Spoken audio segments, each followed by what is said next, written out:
Pak Rahmat adalah seorang pria paruh baya yang setiap hari bekerja sebagai kuli bangunan di kota kecil tempat tinggalnya. Kulitnya yang gelap terbakar matahari dan tangannya yang kasar menggambarkan kerasnya hidup yang ia jalani.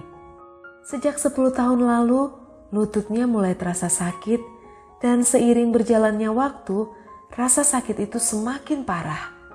Dia harus berjuang dengan rasa nyeri setiap kali harus menaiki tangga atau membungkuk untuk mengangkat beban berat. Hidup Pak Rahmat tidaklah mudah. Istrinya, Bu Ani, bekerja sebagai penjual makanan kecil di pasar.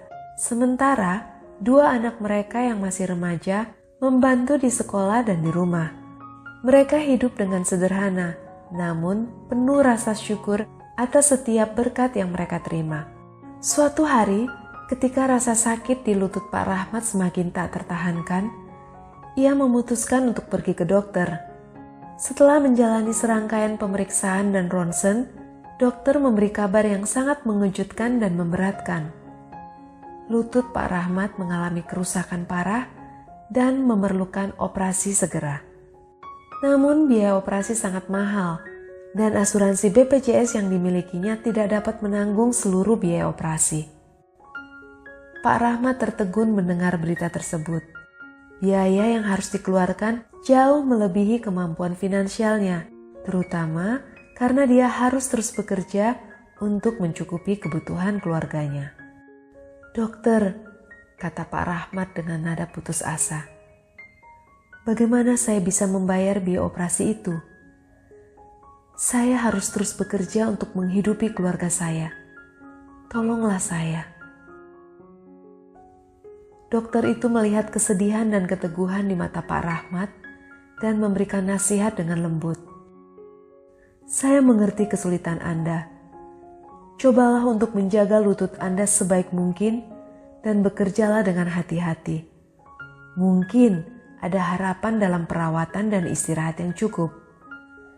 Namun, Anda harus memutuskan apakah Anda mampu menanggung risiko lebih lanjut jika Anda terus bekerja dalam keadaan ini."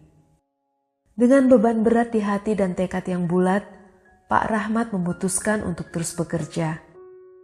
Setiap hari dia berdoa kepada Tuhan dengan penuh keyakinan dan kerendahan hati. Dia berdoa bukan hanya untuk dirinya, tetapi juga untuk keluarganya, agar mereka selalu diberi kekuatan dan kesehatan. Doanya sederhana, namun penuh keyakinan. "Ya Tuhan, aku hanya seorang kuli bangunan. Aku tidak tahu bagaimana caranya, tetapi aku percaya Engkau punya rencana terbaik untukku. Tolonglah aku agar tetap kuat dan berikanlah aku kesembuhan sesuai kehendak-Mu." Beberapa minggu kemudian Pak Rahmat pergi ke gereja bersama keluarganya. Pendeta di gereja membagikan khotbah tentang iman dan pengharapan. Di tengah khotbahnya, pendeta membacakan sebuah ayat yang sangat menyentuh hati Pak Rahmat. Ayat Alkitab itu adalah 1 Korintus pasal 15 ayat 58 yang bunyinya seperti ini. "Karena itu saudara-saudaraku yang kekasih, berdirilah teguh, jangan goyah, dan giatlah selalu dalam pekerjaan Tuhan. Sebab kamu tahu bahwa dalam persekutuan dengan Tuhan, jerih payahmu tidak sia-sia." Pak Rahmat merasa seolah ayat itu ditujukan langsung untuknya. Dia pulang dari gereja dengan hati yang penuh harapan dan semangat baru.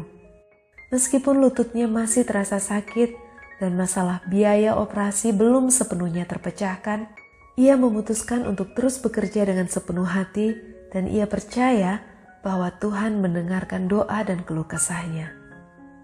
Tak lama setelah itu, sebuah kejadian yang tak terduga terjadi.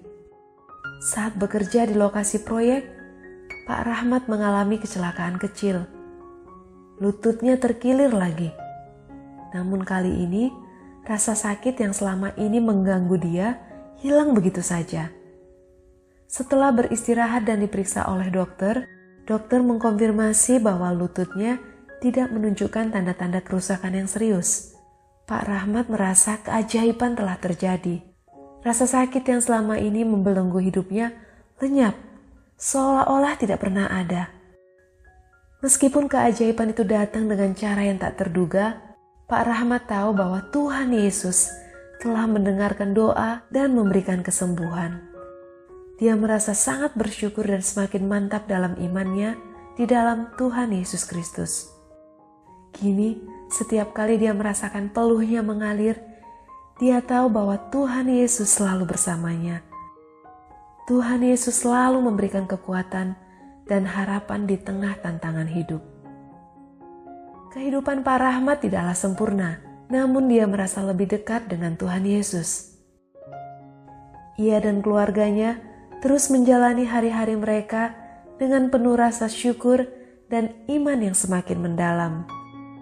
Mujizat kecil di tengah peluh dan doa-doa sederhana ini telah mengajarkan mereka bahwa Tuhan Yesus selalu hadir, bahkan dalam detik-detik yang paling sulit.